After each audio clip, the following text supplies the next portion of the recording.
Bueno, está en línea Diego Andrés Corbalán, es periodista, analista de conversación pública en redes sociales. Diego, buen día, ¿cómo le va?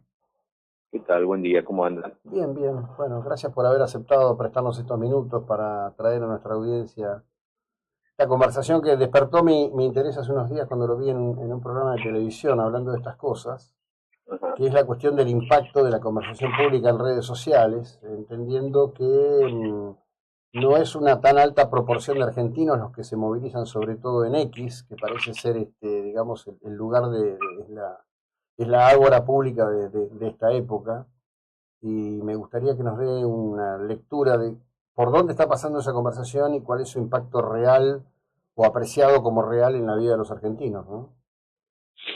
Bueno, lo real es que es un poco difícil de dimensionar, pero porque en realidad es una percepción más social de lo que se considera real, ¿no?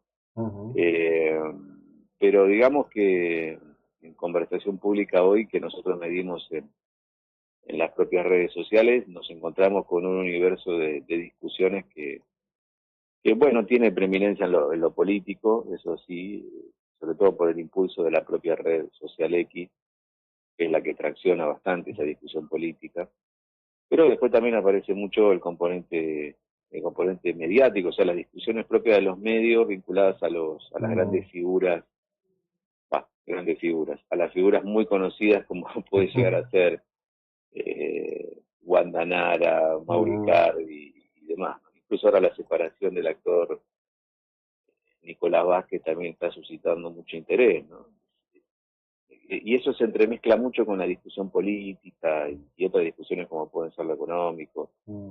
Eh, Eso en cuanto a las redes, ¿no? Después medimos también el interés de los argentinos buscando información, o sea, no publicando en las redes, sino buscando Ujú. información en la web, Ujú. fundamentalmente en Google. Y ahí le digo que la supremacía es del deporte es prácticamente total, ¿no? Es decir, un mundial de clubes como el que se está jugando ahora, que termina el fin de semana, vuelve loco los teléfonos de los argentinos porque todo el mundo quiere tener información.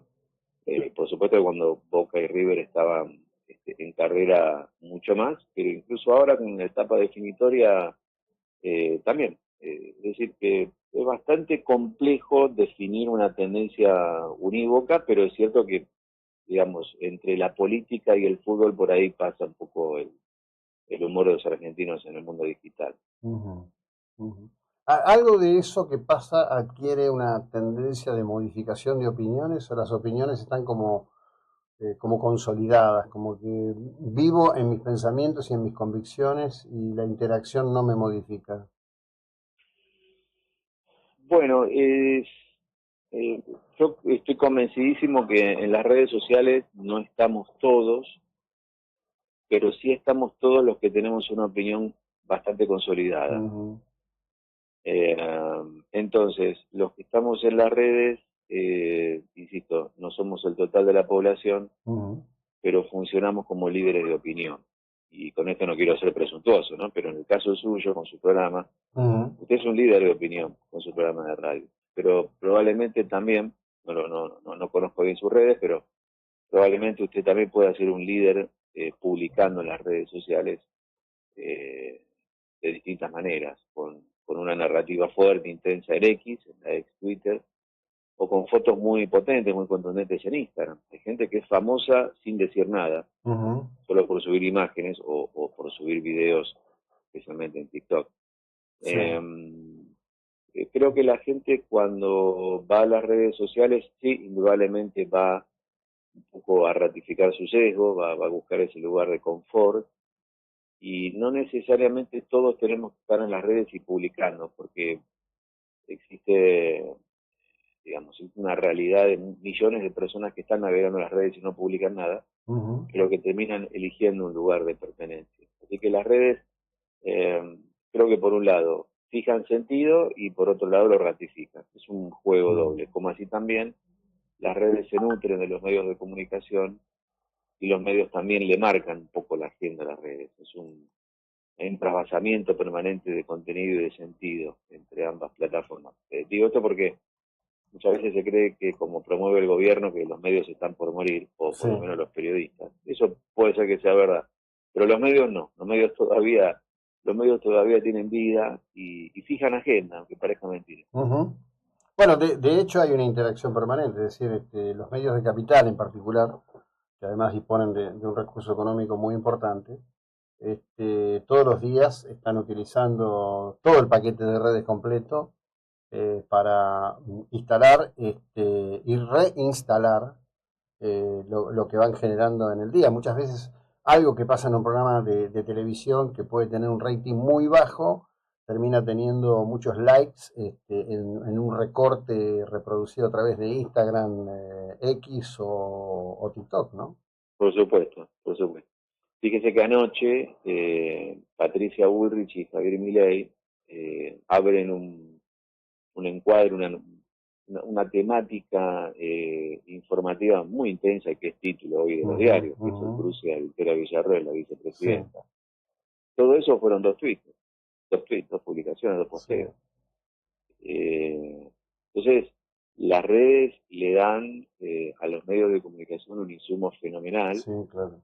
Y los medios se encargan de amplificar ese contenido en sus propias redes, con sus propios criterios, y eso termina traspasando y llegando a plateas mucho más lejanas. Eso es un poco lo que termina haciendo, es que aquellos que ni tengan redes, ni tengan medios, terminen recibiendo el material, ¿no? Es decir, el contenido, porque termina siendo conversación de café, digamos, claro. Termina siendo conversación de trabajo, de sobremesa.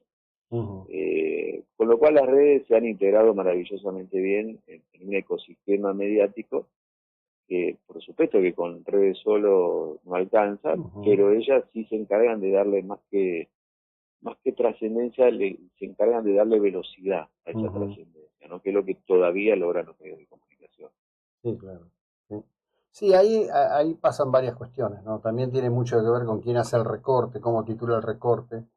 Yo a veces mi percepción es que todo eso está tan adocenado buscando aumentar los clics en el registro que hace Google de resultados que se pierde toda visión de relación periodística con lo que se quiere comunicar, ¿no? Pero bueno, ya es como una cosa muy profesional. Bueno, el clickbait es una realidad, sí, sí, sí. Bueno, pero ese es un tema interesante, porque yo lo planteo siempre como un problema de plateas, no como de emisores, ¿no? Hay que preguntar a la gente por qué consume eso, ¿no?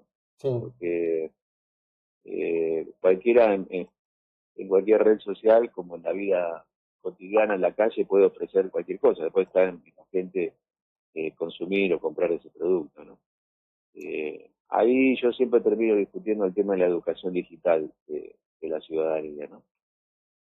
Cómo hemos sido formados en el mundo digital, cómo nos han preparado, cómo nos han advertido. Y eso es una discusión que no existe en ningún lado. Creo que ni siquiera en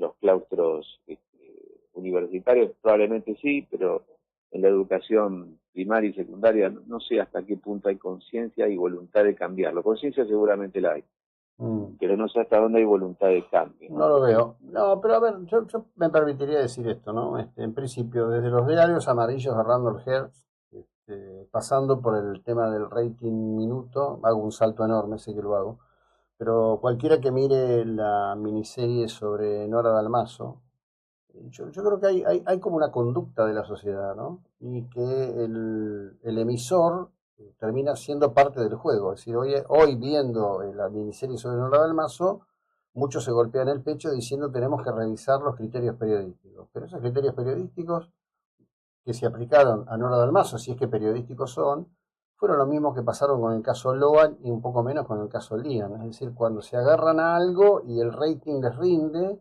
no hay quien lo saque del lugar hasta que el rating no baje. Eso sería una suerte de clickbait de los propios medios, ¿no? Claro. Como hace la gente, o como hacen los propios medios y otros en las redes sociales. Sí, seguramente ahí hay un poco de hipocresía de todos nosotros, ¿no? A la hora de decir qué contenido aberrante y por un lado lo promovemos como medios y como periodistas y por otro lado lo consumimos como público. Sí, y yo creo que lo que tienen de bueno las redes, yo particularmente las defiendo y mucho, porque no son las redes somos nosotros. somos nosotros reflejando. Las redes tienen la maravilla de permitir que la gente diga las cosas sin filtro, sin un prurito que por ahí en un medio de comunicación es mucho más claro, que hay una barrera ahí que no se quiere traspasar. Yo valoro, incluso yo soy un crítico del autocontrol que le piden a las redes sociales, del discurso del odio. Yo creo que las redes deben ser lo más libres posible y que la libertad tiene que estar del lado del consumidor de redes de consumir un contenido o no. Y ahí la gran barrera de contención, yo creo que usted va a coincidir conmigo, es la educación. No, sin duda. Parece principismo lo que estoy planteando, No. pero es así, es así. Es así, no, pero de hecho, bueno, a ver, nosotros estamos prácticamente en todas las redes y buscamos generar interacción y además yo tengo siempre lo explico de la misma manera. Antes de las redes, en la ciudad de Mar del Plata, si alguien quería expresarse en algo, bueno, podía llamar a las radios, sí, es cierto, desde los 90 podía empezar a llamar a las radios. Pero antes de eso había que escribir una carta al diario, que era el diario de mayor tirada de Mar del Plata. Esa carta había que llevarla hasta la sede física del diario. Ahí la iba a recibir alguien que la iba a poner en una caja. Después esa caja una vez por semana la revisaba un secretario de redacción. El secretario de redacción decidía si eso iba a ser explicitado o no. Y si tenía algún componente político que podía incomodar al dueño del diario, le iba a consultar primero antes de publicarla. Bueno, hoy todo eso ya no es necesario, la gente puede expresarse. Después está el criterio de cada uno. De hecho, yo termino esta conversación con usted y va a hablar una vecina de la zona de Chapalmalal que tiene fuertes quejas sobre el estado de abandono que tiene la zona por parte del municipio de General Pueyrredón. Claro. Con esto no quiero sonar a libertario, porque no lo soy, pero bueno, la libertad duele un poco, es decir, a veces incomoda vivir, tener que elegir todo el propio destino de uno en todas las dimensiones, ¿no? Creo que somos una sociedad que se acostumbró también un poco a que se decida por nosotros. Y no lo digo solo por la Argentina, pero lo digo sí particularmente por la nuestra. Entonces creo que cuando hay que tener plena libertad, ejercerla y preservando a los demás y preservándola a nosotros, y es un laburo. Y muchas veces creo que optamos por esa comodidad de que resuelvan por nosotros y sentir que alguien está haciendo algo por nosotros. Y eso es una pereza peligrosa, porque nosotros eso lo vemos mucho cuando llegan las elecciones. La gente se la pasa denigrando a la política, pero cuando llegan los procesos electorales empieza sin haberse informado debidamente durante, supongamos, 2 años, que llega una elección de medio término como esta con la petulancia de querer ir a votar, exigir a los políticos cosas de las cuales hasta ahora no se exigió absolutamente nada, y con una ignorancia bastante peligrosa, porque se va a votar a gente que no se conoce. Entonces, también es cierto que la ciudadanía tiene que hacer una reflexión sobre estos temas. Yo creo que no se hace, y creo que los resultados saltan a la vista, ¿no? Sí, una vez más volvemos a la educación. Es así. Y es fundamental y una educación apuntada a la incorporación de estas tecnologías que no son nuevas, pero que permanentemente están provocando nuevos escenarios de discusión, nuevas realidades, nuevos desafíos y nuevos problemas, ¿no? Porque que las redes que generen adicción, especialmente los más chicos, es un problema, ¿no? Y eso no está en discusión. Desde ya que no. Diego, muchísimas gracias. Buena jornada, muy amable por su tiempo. Gracias, es muy amable. Buenos días. Bueno, Diego Corbalán, periodista, analista de medios digitales. Seguimos en un instante. Muy breve.